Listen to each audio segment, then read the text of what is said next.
Adieu, Tétine.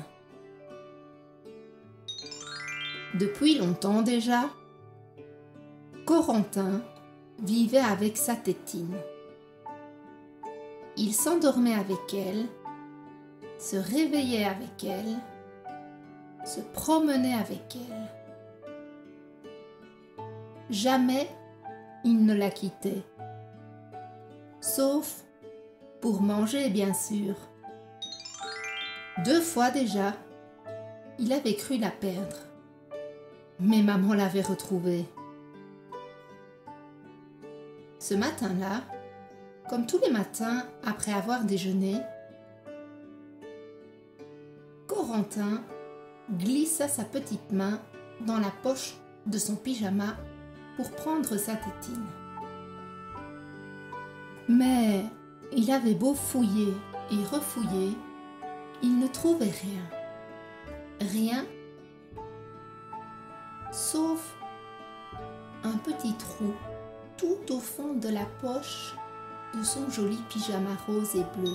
« Maman! Maman! Viens vite! »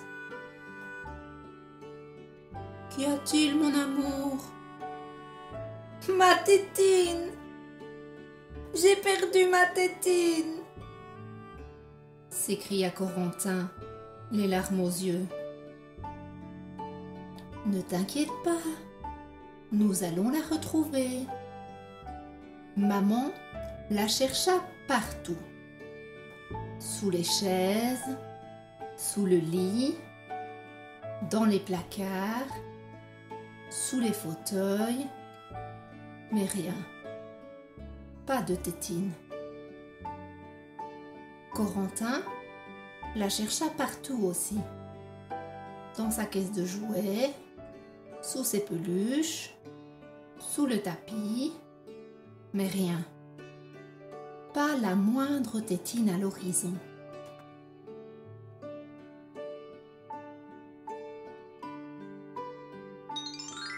Il va falloir vivre sans tétine, mon chéri.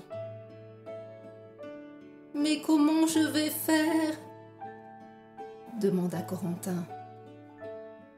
Désolé, jamais je n'y arriverai. Mais si, tu vas voir, c'est facile, le rassura maman. Tu n'as qu'à chanter, ou bien te raconter des histoires, ou alors compter tes dents avec ta langue. La première heure, sans la tétine, fut très difficile. Il ne se passait pas une minute sans que Corentin y pense. Sans cesse, des larmes perlaient à ses yeux.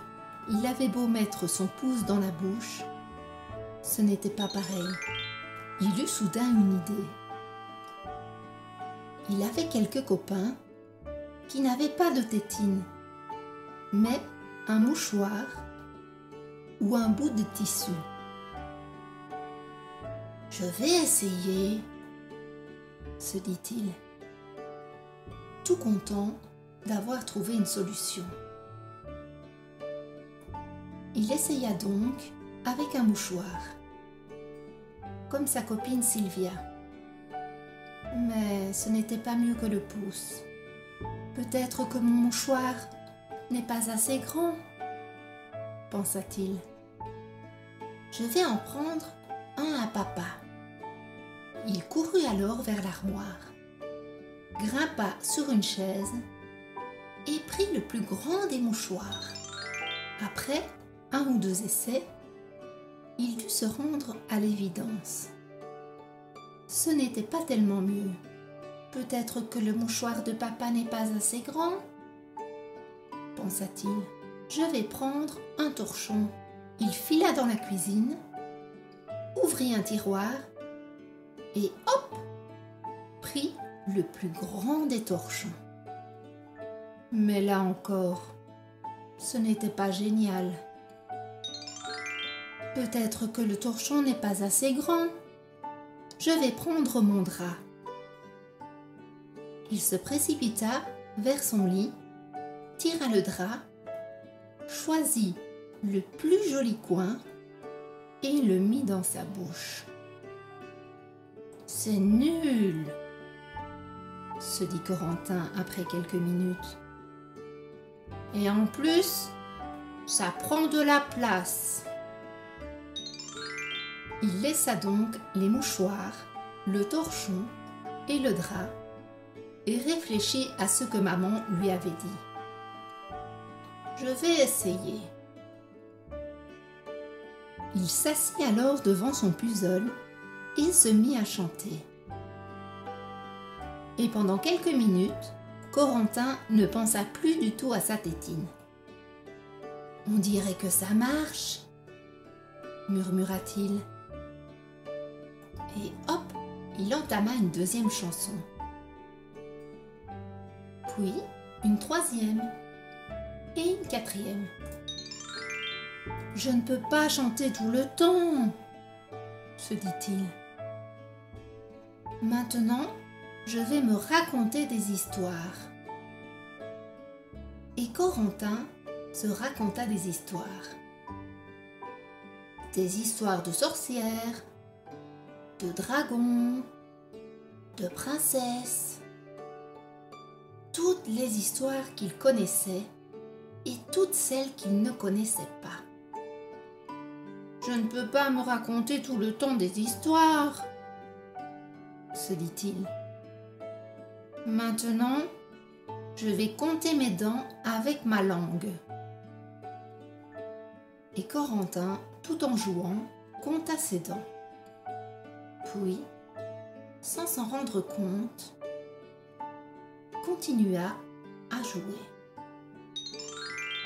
Il empila des cubes, fit des galipettes avec ses nounours, joua aux petites voitures. « Corentin, à table, mon chéri !» fit soudain maman.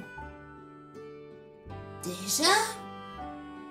fit Corentin tout étonné. « C'est... Oh, ma tétine !» s'écria-t-il en apercevant sa chère tétine coincée derrière une porte. Il se précipita, la ramassait et allait la mettre dans sa bouche quand tout d'un coup, il s'arrêta. « Je suis grand maintenant. Je peux chanter, me raconter des histoires et compter mes dents. Fini la tétine, le pouce, les mouchoirs, les torchons et les draps.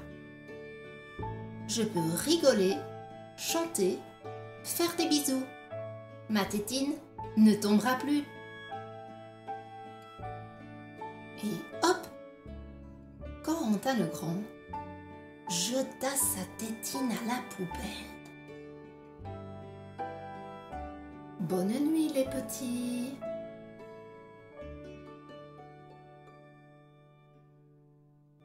Et n'oubliez pas de cliquer sur le logo à droite de la vidéo pour vous abonner.